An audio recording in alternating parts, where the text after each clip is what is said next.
Alhamdulillah pada malam yang berbahagia ini Allah Subhanahu wa taala masih memberikan umur kita yang panjang sehingga kita bisa memasuki pada tahun baru Hijriyah. Ketika disebut dengan tahun dalam hukum Islam itu tahun Hijriyah. Tahun Hijriyah itulah tahun Islam. Maka selayaknya kalau kita mau buat ulang tahun, melaksanakan, merayakan ataupun bersyukuran di atas ulang tahun, itu maunya harus ada penanggalan Hijriyah, bukan penanggalan Masehi. Nah, penanggalan Hijriyah bukan penanggalan Masehi. Misalnya lahir kita pada tahun 2000, pada tahun 2000.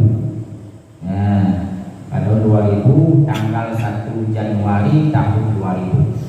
Berdepatan misalnya 1 Ramadan pada tahun 1434 Hijriah misalnya. Itu nantinya yang kita ulang tahun bukan pada 1 Januari, tapi yang kita ada ulang tahun pada 1 Ramadan. 1 Ramadan. Memang disunahkan kita melakukan ulang tahun.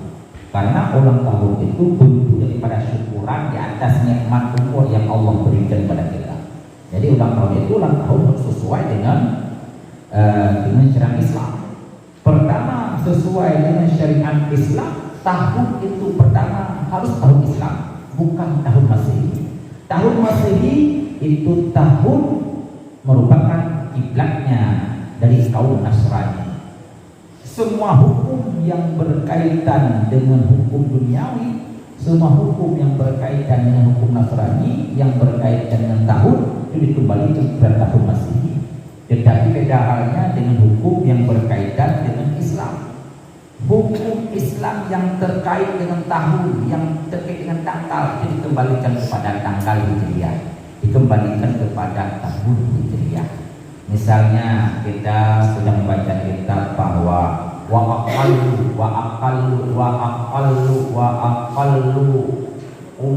umul balighi, sekurang-kurang umur untuk dianggap jatah balik itu 9 tahun. Tahun itu maksud tahun Hijriyah, bukan Masehi. Kemudian balik kita diukur, kalau memang tidak mimpi diukur dengan sampai umur 15 tahun. 15 tahun itu maksudnya yaitu tahun Hijriyah, bukan tahun Masehi. Mana bedanya antara Hijriyah dan Masehi? Jumlah tahun Hijriyah lebih sedikit daripada tahun Masehi.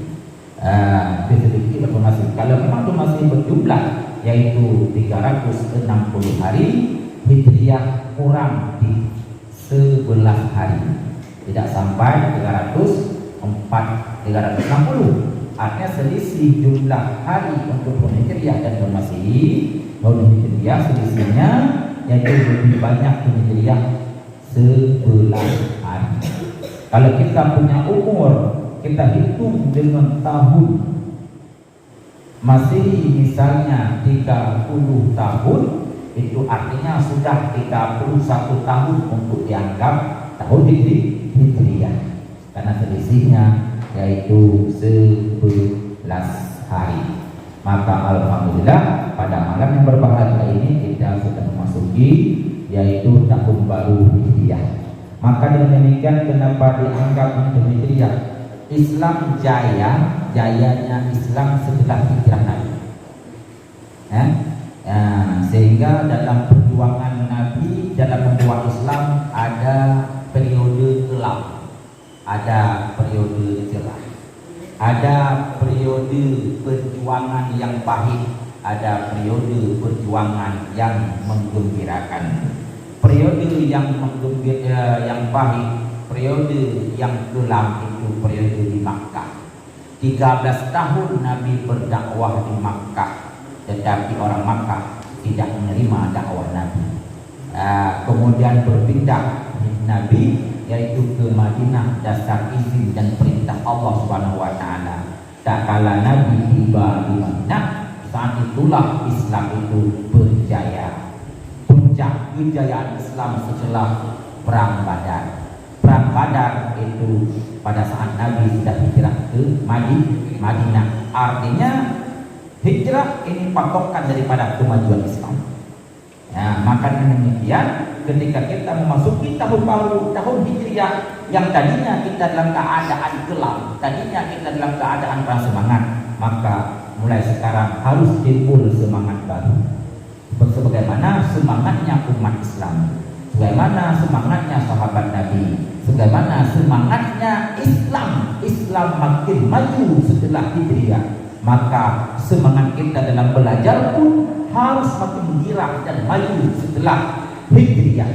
Hijriah yaitu setelah malam raya dan malam-malam selanjutnya. Insya Allah Allah memberikan kemajuan kepada kita dengan berkat hijrah dan berkat sahibul hijrah Rasulullah sallallahu alaihi wasallam. Ala Nabi Muhammad. Apa arti hijrah? Hijrah itu artinya intiqal minal watan ilal watan. Hijrah itu berpindah dari satu tempat ke tempat yang lain. Itu namanya hijrah. Hijrah. Ataupun bisa dikategorikan mana hijrah adalah intiqal minal hal ila hal akhar. Berpindah dari satu kondisi kepada kondisi yang lain. Maka karena itu bisa dibagi hijrah ini kepada 3 kategori. Pertama, intiqal minal watanil maksiyah ila watanil ta'ah. Berpindah kita dari tempat maksiat kepada tempat taat. Yang kedua, intiqal min qalbil ghaflah ila qalbil yaqdah. Berpindah ke hati kita dari keadaan lalai menuju kepada ingat kepada Allah. Kita selama ini lalai sibuk kita dengan hal-hal duniawi, lupa kita belajar, lupa tugas-tugas kita sebagai talibul ilmi, lupa tugas kita sebagai hamba Allah, lupa tugas kita sebagai umat Rasulullah. Sekarang hijrah, tinggalkan keadaan lupa itu, menuju kepada ingat kepada Allah, ingat kepada Rasulullah, ingat kepada amal-amal yang baik. Itulah yang disebut dengan hijrah min qalbil ghaflah ila qalbil yaqdah.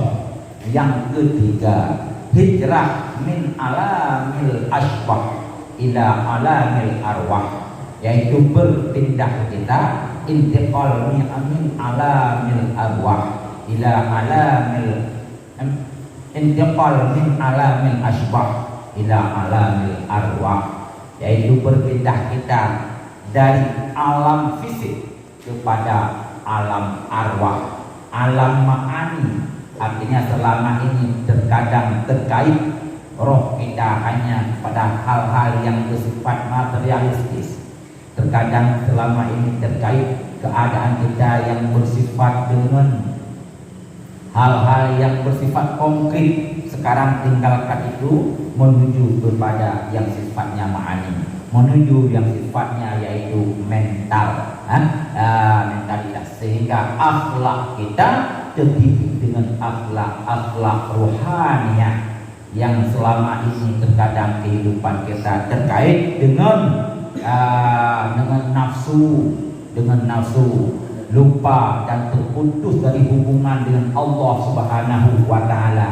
Sekarang lepaskan terikat jiwa dengan nafsu, sangkutkan terikat jiwa dengan Allah melalui kita ikatkan roh kita dengan Rasulullah, melalui kita ikatkan roh kita dengan para utusan Rasulullah, yaitu para ulama, para salafus saleh, orang-orang yang saleh. Itulah yang disebut dengan hijrah kepada alam arwah.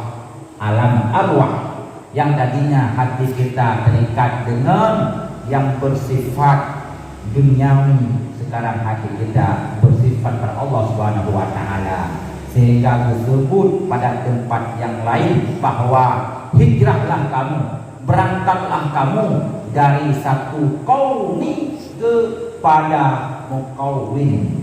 Kauni itu alam. Ikatkan jiwamu, lepaskan jiwamu daripada alam menuju kepada pencipta alam, yaitu Allah Subhanahu wa taala. hijrahkan diri kita dari terikat dengan sebab menuju kepada musabbibul asbab, yaitu Allah Subhanahu wa Ta'ala. Misalnya kita selama ini terikat bahwa kesenangan kita hanya disebabkan sesuatu. Kenapa kita senang? Misalnya terikat dalam ingatan kita seakan-akan senang kita hanya karena harta, seakan-akan senang kita hanya karena rumah mewah, seakan-akan terikat senang kita hanya karena kendaraan yang mewah. Itu semuanya padahal sebab. Itu sebab-sebab yang Allah beri senangan kepada kita. Sekarang hilangkan keterikatan hati kita dengan sebab, menuju kepada musabbibul asbab, pencipta sebab itu sendiri. Siapa yang menciptakan sebab? Yaitu Allah Subhanahu wa Ta'ala.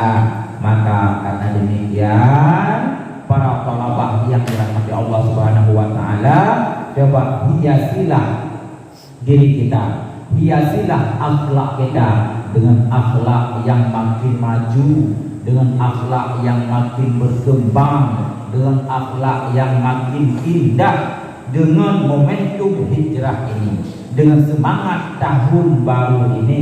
Semoga saja Allah Subhanahu wa Ta'ala mencurahkan semangat kita untuk terus bersifat dengan akhlak-akhlak yang baik, diberikan anugerah dengan anugerah yang banyak yang bermakna, sehingga rajin kita dalam belajar, rajin kita dalam mendidik akhlak, rajin kita dalam beramal, rajin kita dalam memperbaiki nafsu, rajin kita dalam semua tingkah laku kita semuanya, dengan berkat Rasulullah sallallahu alaihi wasallam, yaitu sahibul hijriyah wa ala alihi al-fatihah.